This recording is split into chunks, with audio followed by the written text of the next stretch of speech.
धन्यवाद अध्यक्ष महोदया। आज हमारे राष्ट्रगीत के 150 वर्ष पूरे होने पर हो रही महत्वपूर्ण चर्चा में गर्व के साथ एक भारतीय होने के नाते मैं अपने विचार रखना चाहती हूँ। सदन में इतिहास को तोड़ मरोड़ कर पेश करके फिर से मुस्लिम तुष्टीकरण के नाम पर भारतीय मुसलमानों को कटघरे में खड़े करने की कोशिश की जा रही है।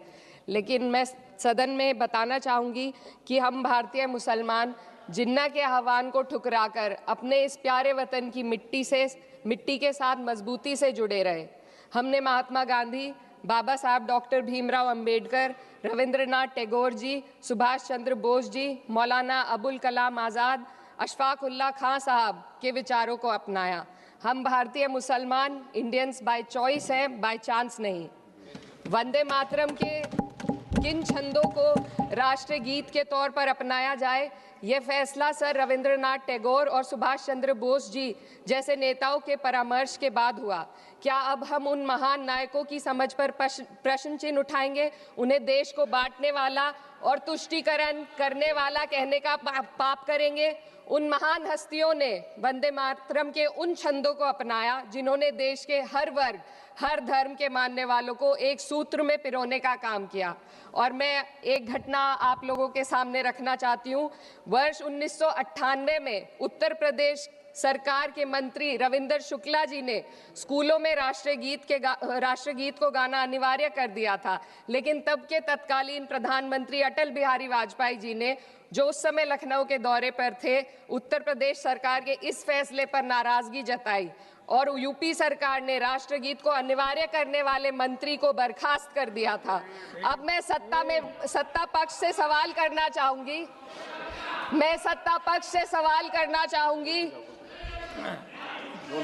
बोलने दीजिए।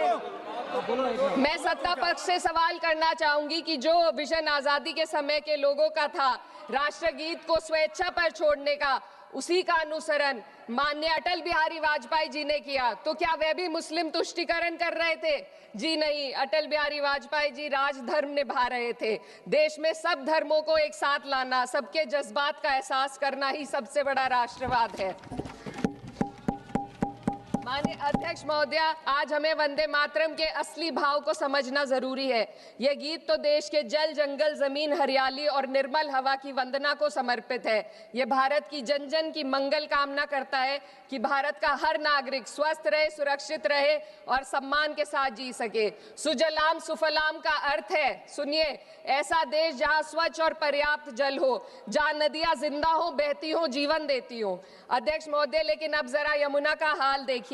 दिल्ली प्रदूषण नियंत्रण समिति की 2025 की रिपोर्ट बताती है कि यमुना के कई हिस्सों में बीओडी स्तर 127 mg पर लीटर है तक पहुंच चुका है, जबकि किसी जीवित नदी के लिए ये 3 mg पर लीटर से कम होना चाहिए। ये सिर्फ नदी का संकट नहीं है, ये किसान का संकट है। नमामि गंगे के नाम पर हजारों करोड़ रुपए खर्च हो गए, लेकिन सच्चाई ये है कि आज भी गंगा और यमुना के किनारे किसान मजबूरी में उसी जहरीली पानी से खेती कर रहा है। वही जहर अनाज में उतरता है और वही जहर किसान की जिंदगी को धीरे धीरे खत्म कर देता है। अध्यक्ष महोदय, जब पानी जहर हो जाएगा तो सुजलाम कैसे होगा? जब किसान बर्बाद होगा तो सुफलाम कैसे होगा?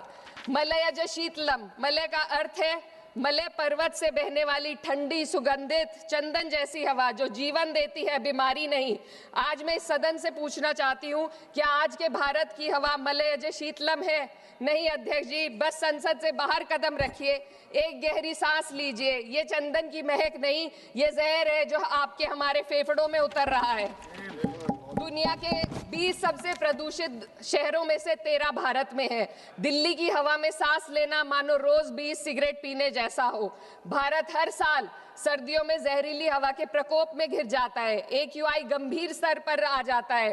ठंडी हवा का सपना अब गैस चेंबर की हकीकत बन चुका है।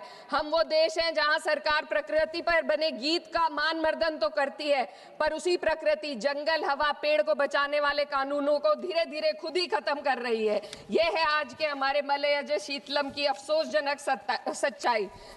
अगर हम हवा को साफ नहीं कर पाए तो न सुजलाम बचेगा, न सुफलाम बचेगा। माननीय अध्यक्ष महोदया, सस्य श्यामलम का अर्थ है ऐसा देश जहां उपजाऊ जमीन हो, जहां खेत फसल से भरे हो और किसान कर्ज और निराशा में न डूबा हो।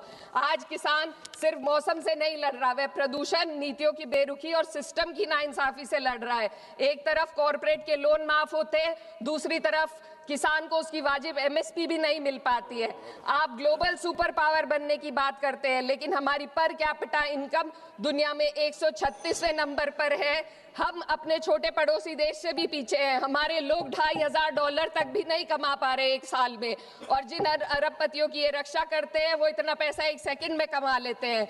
आज वंदे मातरम को बुनियाद बनाकर राजनीति की जा रही है, लेकिन जमीन पर जंगल पूंजीपतियों को सौंपी जा रही है। आदिवासियों को उनके घरों से उजाड़ा जा रहा है।